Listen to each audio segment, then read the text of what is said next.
ఐఐటీలో ఐఐటీలో BTech చేయాలనేది మీ డ్రీమా? అయితే ఇది ఇండియాలో ఒకే ఒక యూనివర్సిటీ వల్ల సాధ్యం. అదే జేకే లక్ష్మీపతి యూనివర్సిటీ. ఇప్పుడే సంప్రదించండి.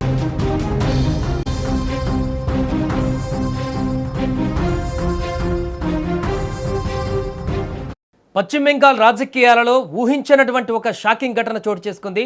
తృణమూల్ కాంగ్రెస్ పార్టీకి చెందినటువంటి సీనియర్ నేత మాజీ డిప్యూటీ స్పీకర్ ఆశీష్ బెనర్జీ ఆయన ఉన్నట్టుండి అనుమానాస్పద స్థితి పరిస్థితులలో పార్టీ ఆఫీసులోనే మరణించినటువంటి ఘటన ఇప్పుడు దేశవ్యాప్తంగా చర్చనీయాంశంగా మారింది.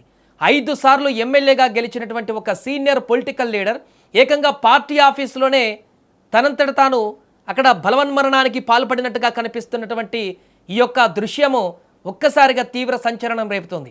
ఇంతగా ఆశీష్ బెనర్జీ మరణంలో అసలు ఏం జరిగింది? ఏకంగా పార్టీ ఆఫీసులోనే ఆయన బలవన్మరణం చేసుకోవడం ఏంటి? మరో విషయం ఏంటంటే ఘటనా స్థలంలో ఒక నోట్ కూడా లభ్యం కావడం ఇప్పుడు అనేక అనుమానాలకు తావిస్తోంది. బీర్భూమ్ జిల్లాలోని రాంపూర్ హాట్ ప్రాంతంలో ఈ ఘటన జరిగింది.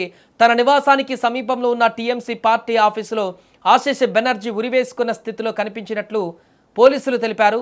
సమాచారం అందుకున్నటువంటి వెంటనే పోలీసులు స్పాట్కు చేరుకొని పరిస్థితిని పరిశీలించారు.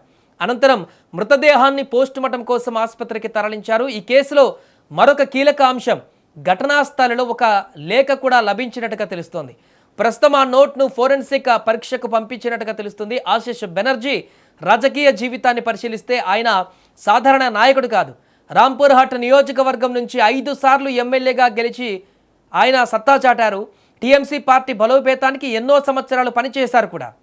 మమతా బెనర్జీ ప్రభుత్వంలో విద్యాశాఖ, వ్యవసాయ శాఖ మంత్రిగా కూడా బాధ్యతలు నిర్వర్తించారు. అనంతరం అసెంబ్లీ డిప్యూటీ స్పీకర్గా సేవలందించారు. రాష్ట్ర రాజకీయాలలో సుదీర్ఘ అనుభవం ఉన్నటువంటి నాయకుడిగా గుర్తింపు కూడా పొందారు. అలాంటి సీనియర్ నేత ఆకస్మికంగా మృతి చెందడం పార్టీ శ్రేణులను ఇప్పుడు తీవ్ర దిగ్భ్రాంతికి గురిచేసింది.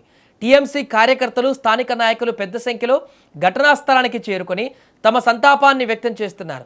సోషల్ మీడియాలో కూడా ఆయన మృతిపైన సంతాప సందేశాలు వెల్లువెత్తుతున్నాయి. ఇక ఈ ఘటనపైన పోలీసులు అనుమానాస్పద మృతిగా కేసు నమోదు చేశారు. ప్రస్తుతం అన్ని కోణాలలో ఇన్వెస్టిగేషన్ కొనసాగుతుందని, వ్యక్తిగత కారణాలా లేక రాజకీయ ఒత్తిళ్లా లేక మరేదైనటువంటి కారణం ఉందా అనే అంశాలపైన ఇప్పుడు దర్యాప్తు కొనసాగుతుంది. పోస్టుమార్టం రిపోర్టు, ఫోరెన్సిక్ రిపోర్టు వచ్చిన తర్వాతే పూర్తి వివరాలు బయటకు వచ్చేటువంటి అవకాశం ఉందని అధికారులు చెబుతున్నారు. అయితే ఇప్పటి వరకు ఆశీష్ బెనర్జీ కుటుంబ సభ్యులు లేదా టీఎంసీ అధిష్టానం నుంచి కానీ ఈ ఘటనపై ఎలాంటి ప్రకటన అయితే వెలువడలేదు. దీంతో ఆయన మరణం వెనుక ఉన్న అసలు కారణాలపైన ఆసక్తి నెలకొంది. రాజకీయ వర్గాలలో కూడా ఇప్పుడు అనేక చర్చలు జరుగుతున్నాయి. మొత్తానికి 5 సార్లు ఎమ్మెల్యేగా, మాజీ డిప్యూటీ స్పీకర్గా, మంత్రిగా సేవలందించినటువంటి ఆశీష్ బెనర్జీ మృతి పశ్చిమ బెంగాల్ రాజకీయాలలో ఇప్పుడు పెద్ద విషాదాన్ని నింపిందని చెప్పొచ్చు. ఆయన మరణానికి గల కారణాలు ఏంటన్నది ప్రస్తుతం మిస్టరీగా మారింది. దర్యాప్తు పూర్తయ్యాక మరిన్ని వివరాలు ఇప్పుడు వెలుగులోకి వచ్చేటువంటి అవకాశం కనిపిస్తోంది.